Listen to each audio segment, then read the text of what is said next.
The city spoke about the millionaire's mansion the way people spoke about legends. Tall iron gates, quiet guards, and inside it all, a life that most could only imagine. But behind the wealth and polished marble floors lived a silence that money could not erase. Daniel Hale, the only son of Victor Hale, had never seen the world. Since childhood, darkness had been his constant companion. Doctors from different countries came and went, machines hummed, tests were repeated, and verdicts were always the same: irreversible blindness. Over time, the word, hope, was no longer spoken aloud in the house. Daniel grew up learning the mansion through touch and sound. He counted steps from his bedroom to the garden, recognized people by the rhythm of their footsteps, and knew the mood of a room by the way voices floated through it. He was polite, intelligent, and painfully calm for someone his age. He never complained, never asked why. In the quiet moments, however, he wondered what words like color truly meant. People tried to explain, but explanations always felt incomplete, like describing music to someone who had never heard a sound.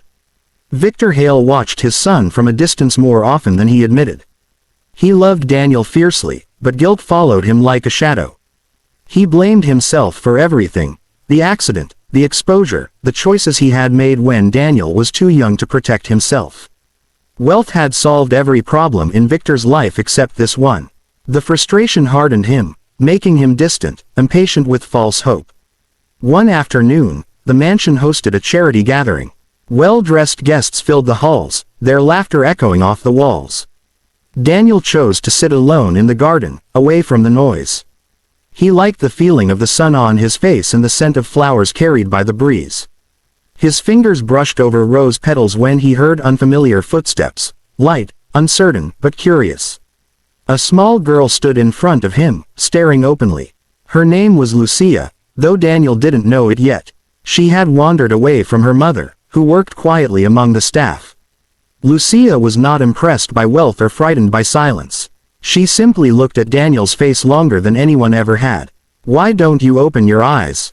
she asked suddenly. Daniel smiled. "They're open." She tilted her head. "Then why do they look like they're sleeping?" No one had ever said that to him before. He felt no cruelty in her voice, only honesty. Lucia stepped closer, blocking the sunlight with her small frame. She squinted, as if trying to solve a puzzle. "There's something wrong," she murmured. "Not broken, just covered." Daniel laughed softly, unsure why her words made his chest feel tight. He assumed she would be pulled away like everyone else. But Lucia stayed, staring at his eyes with a seriousness that unsettled him. And for the first time in his life, Daniel felt that someone was not seeing his blindness, but looking beyond it. Lucia returned the next day, and then the day after that, always appearing in the garden as if she belonged there. No one questioned her at first.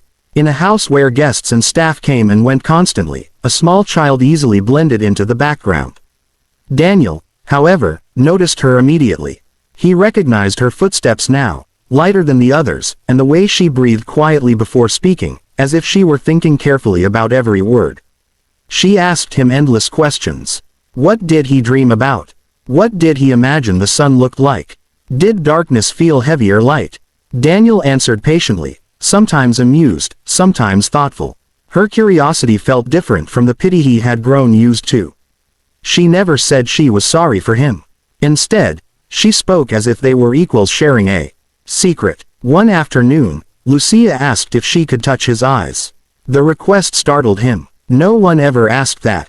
People were careful around his face, as if his blindness made him fragile.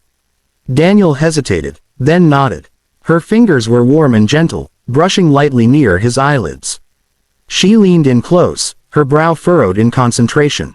"It's like there's a window," she whispered, but someone put a thin curtain over it. Daniel felt a strange sensation, half hope, half fear. He didn't tell her that doctors had already looked, scanned, measured, and declared his condition permanent. He didn't want to crush whatever quiet certainty lived in her voice. From a distance, Victor noticed them together.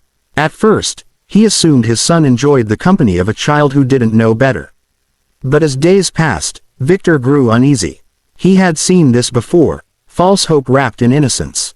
He instructed the staff to keep Lucia away. That evening, Daniel waited in the garden longer than usual.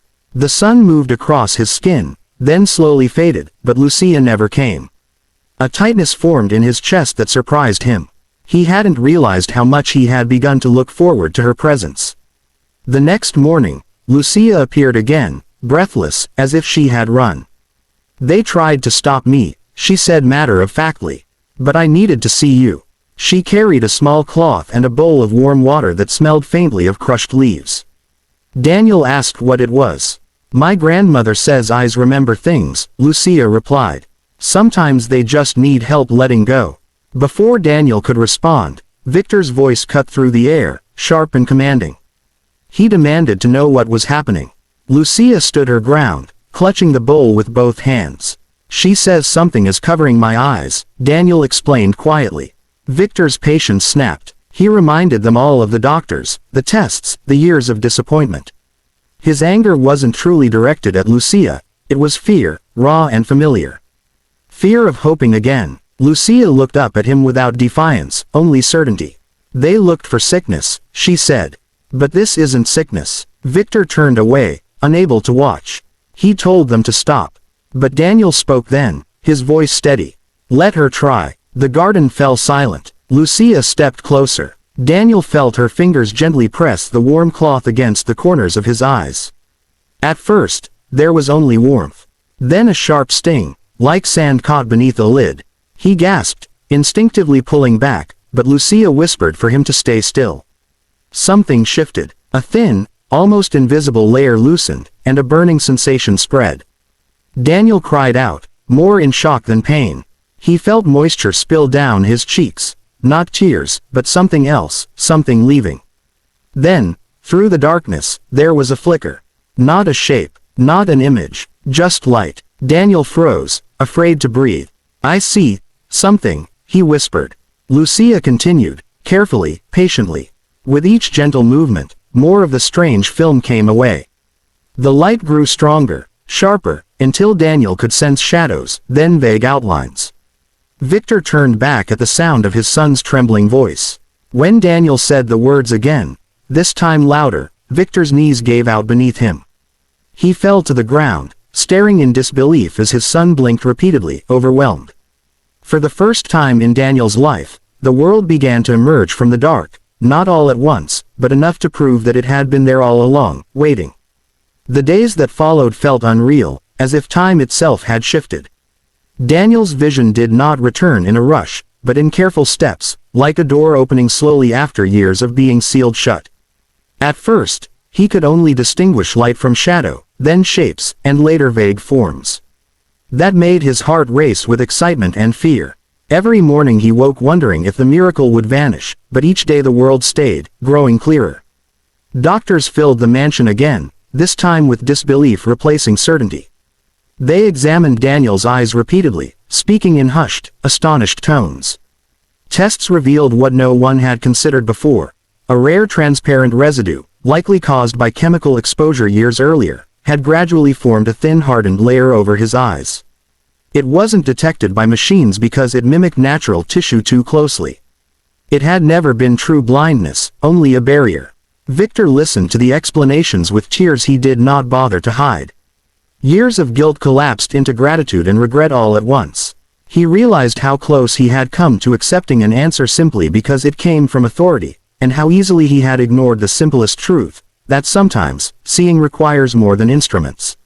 Lucia became a quiet legend in the house.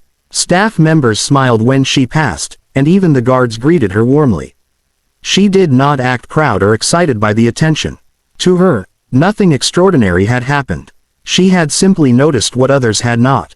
When Victor offered her money, private schooling, and anything she desired, she shook her head gently. "I already have everything I need," she said. "I just like helping." Daniel spent hours learning the faces of those he loved. He traced his father's features with his eyes, memorizing them as if afraid they might disappear. He stood in front of mirrors, fascinated and unsettled by the boy staring back. Colors overwhelmed him. Blue skies felt endless, green leaves looked alive, and the color of Lucia's ribbon became his favorite without him knowing why. He returned often to the garden where it all began. The roses no longer felt like mysteries but familiar friends. He could finally see their colors, the soft curve of petals, the sharp warning of thorns. Each detail felt precious, a gift delayed but not denied. As weeks passed, Daniel began to understand the deeper change. It wasn't only his sight that had been restored, but his place in the world. He was no longer defined by darkness.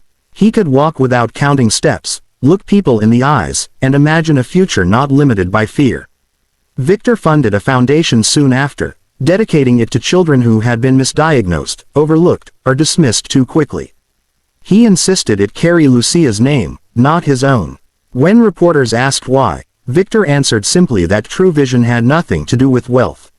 Lucia continued to visit Daniel, though nothing about their conversations changed. They talked about ordinary things, school, dreams, small wonders. She never reminded him of what she had done. She didn't need to. Years later, Daniel would tell this story not as a miracle, but as a lesson. That sometimes the greatest obstacles are not impossibilities, but assumptions. That clarity can come from the smallest voices. And that the world can remain hidden not because it is unreachable, but because no one pauses long enough to truly look. And every time Daniel saw the sunlight filter through the leaves, he remembered the girl who believed his eyes were not broken, only waiting to be seen.